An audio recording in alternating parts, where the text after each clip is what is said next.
All right, chat. Patch notes have just dropped on Twitter and on their website for the Marvel Rivals 2025 10-10 new season, which is in 8 days. 4.5 new season patch notes. Let's go. Marvel Rivals universe never stands still. With its new buffs, nerfs, and team up tweaks, the meta is evolving once again. Suit up and see which heroes are rising and who's getting knocked down a peg. Adjustments.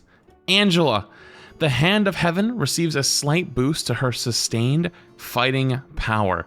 After activating Divine Judgment, increase Axes of Icarus, Angela's bonus health from 30 per enemy hit to 40 and allies from 15 to 20. I feel like that was the one part of her that didn't suck. Sorry, that's not true. I mean, like, that's like not what I would be afraid of, I guess. Like, I mean, I guess it's like, well, I guess that makes sense then. That's like the one thing that could buff her without making her too scary. Because I thought, like, you can't buff her sustainability much. You can't buff her flight speed. You can't buff her. The only thing I would have maybe buffed actually is how long you have someone on the end of your spear. You know, like the spear time. Or making it so that when you connect with someone, you don't lose half the bar. That's the only thing I could think of maybe changing, but that might be too much. Venom.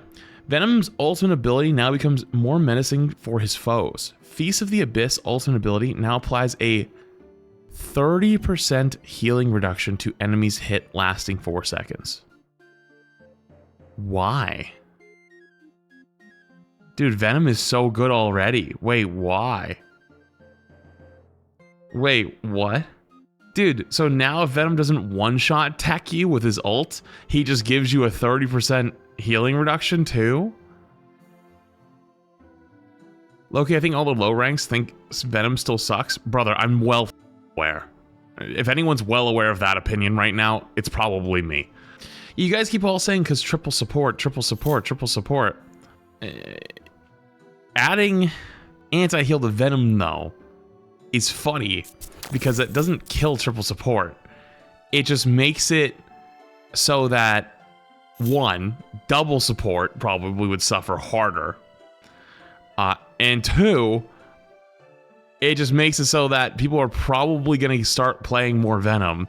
And then the people are going to realize Venom's really good. And then over time, I wonder if people are going to look into how you do the one-shot combos and get better at doing the one-shot combos. Well, okay, let's look at the rest of these patch notes, because there's characters like Jeff that are like really strong right now. I basically like played every single game. So like Venom every game, Jeff every game might be a little crazy. Duelist Blade.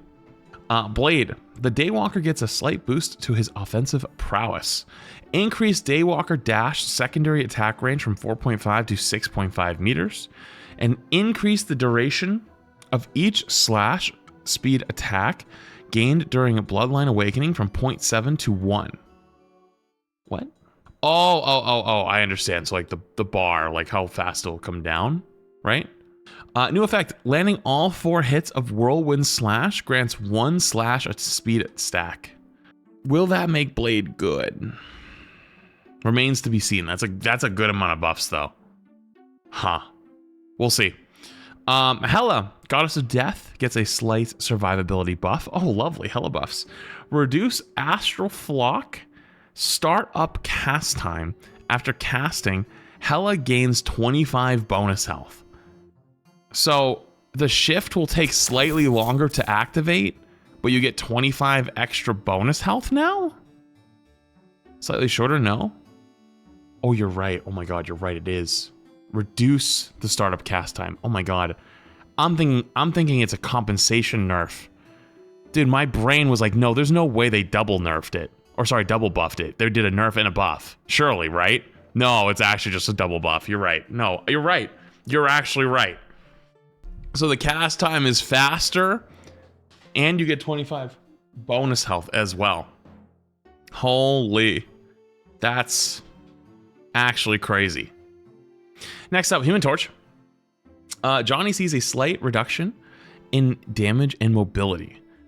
Reduce Fire Cluster hit damage per projectile from 5.5 to 5. And new Fire Cluster now has a 0.5 second delay before ammo begins to replenish. During Plasma Body, reduce movement speed from 900 to 850. So that's his shift, right? So he's getting a slight movement nerf. His ammo comes back slower, and it hits not as hard. Ooh, torch that might be it. That might be it, actually, right there. Yeah, that might be it. I think that might actually knock him off. Real talk. Iron Fist. Lin-Lei's threat against high health enemies slightly increases. Lower fixed damage of Yi Jat Cheng Kyun from 9 to 8, but increase the percentage damage of the enemy's max health per strike from 2.7 to 3.1. Oh, Jesus, they're bringing back Tank Fist or Fighting Tank Fist. Oh, Jesus Christ, not again.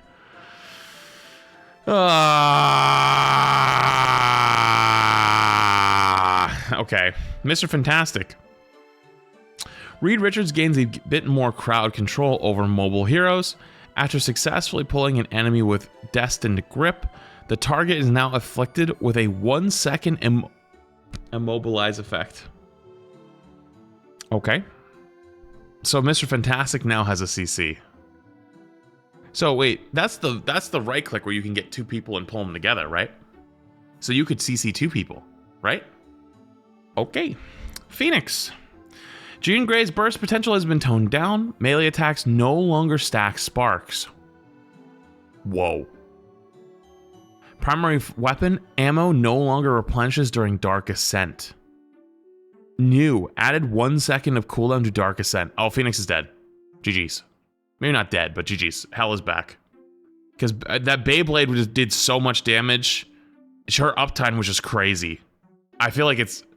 Well, not dead though. Okay, dead is a little bit of an overstatement, but from Phoenix is definitely better to maybe Hell is better again. I think with that right there. Psylocke. Psy's ultimate ability now has slightly more float and more sting. Reduce self-slow rate during Dance of the Butterfly ultimate ability from 30% to 15%. Increase each strike's damage from 150 to 1. Huge Psylocke ult buff. Everything else, wow, okay. Huh. Yeah, Psylocke ult kind of feels like it's fallen behind in a lot of ways as people learn how to use support ults and patty cake. If you want to talk about something beating triple support, this is the kind of stuff that I think that beats it. Because being able to jump the back line, and there's only 2 supports that are with each other because the third one's typically an off angle or flying like Ultron or something, that's how you do big damage. Yeah, that could be something that kind of slows it down. Interesting. All right, Strategist, Cloak and Dagger. Ty and Tandy's ultimate ability now takes a bit more energy to unleash their Eternal Bond. Really? Again? Increase the energy cost of Eternal Bond ultimate ability from 4,300 to 4,500. So Cloak and Dagger's ult takes more energy now than Rez, I think. Isn't Adam's 4,500 or 4,400 or something? They lowered it. Not that much? That is very high. That's like Loki. Is that not a hidden cost? That's what I said. 200 increase is basically nothing? No, it's a big increase because this used to be 4,000. It was 4,000, then it got increased to 4,300, and now it's 4,500. I thought Loki was 5,000. I don't think Loki's was 5,000. Adam's was 5,000 for a bit, but I think they lowered it. So Loki's is still 4,500, right? No, Loki's 4,300 now? Loki's 4,300, Adam is 4,700. Is that true? Okay, let's move on. Jeff the Landshark. Our beloved Jeff's survivability takes a hit. Reduce the crit damage reduction from the Oblivious Cuteness passive from 70% to 50%. Wait, what? Jeff has a passive that reduces his crit damage? I didn't know that. I'm gonna be honest with you, I had no idea that was a thing.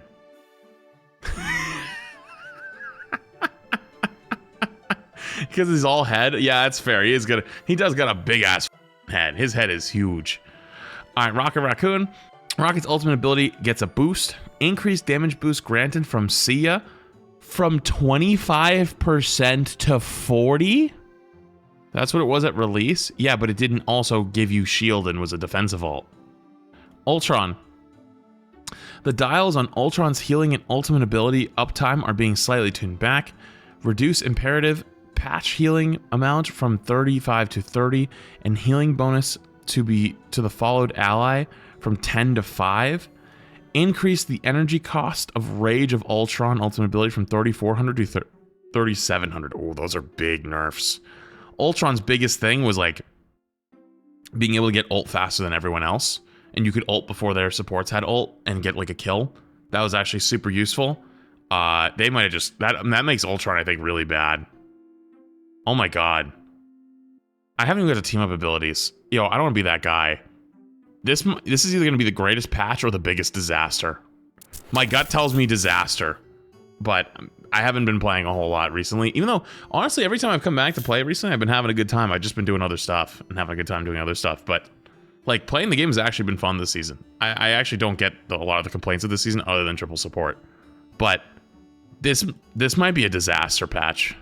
Holy shit. Okay, new team up. Bestial Hunt, Daredevil Punisher. As a team-up anchor, Daredevil gains the maximum health increase of 25 and a 5% damage boost output, and Punisher unlocks a new Justice sensibility through his team-up with Daredevil. We've seen that already. Deep Wrath, Hela, Namor. Namor now gains the Title Dirge ability through his team-up with Hela. Adjusters are removed. Arcane Order. We're slightly reducing Magic's threat level on her side of this team-up. Increase the cooldown on the chain of Psylocke. Okay, so like her team up with Strange, and the slow effect at a maximum range from 60 to 40%. Okay, so they nerfed the chain pretty significantly. Gamma Charge, yeah, they removed Namor from it. Ragnarok Rebirth, Hela, Thor. The Ragnarok Rebirth team up is banished to Hell. So they didn't actually talk about the numbers adjustment though for Hela. There's nothing in this about, because Hela's going to become the new anchor for Namor.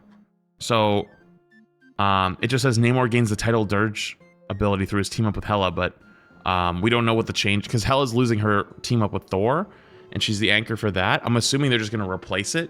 So like whatever it is right now, but what is it, like 5%, 10%, something like that, they'll probably just take that number, copies, Control-C, Control-V onto her now being the anchor with Namor, so it's the same damage. I'll be real with you, chat. I hope someone's happy with these patch notes, because I feel like the last few patch notes I've looked at, I'm like, oh, they're actually not too bad. Like, you know, like this might be kind of fun.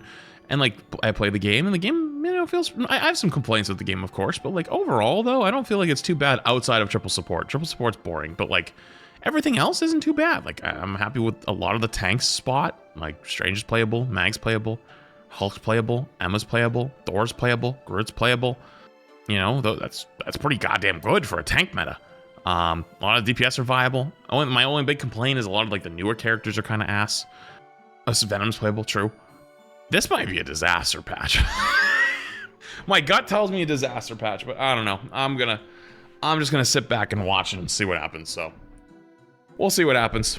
But there you go. There's your patch note for the start of the new season.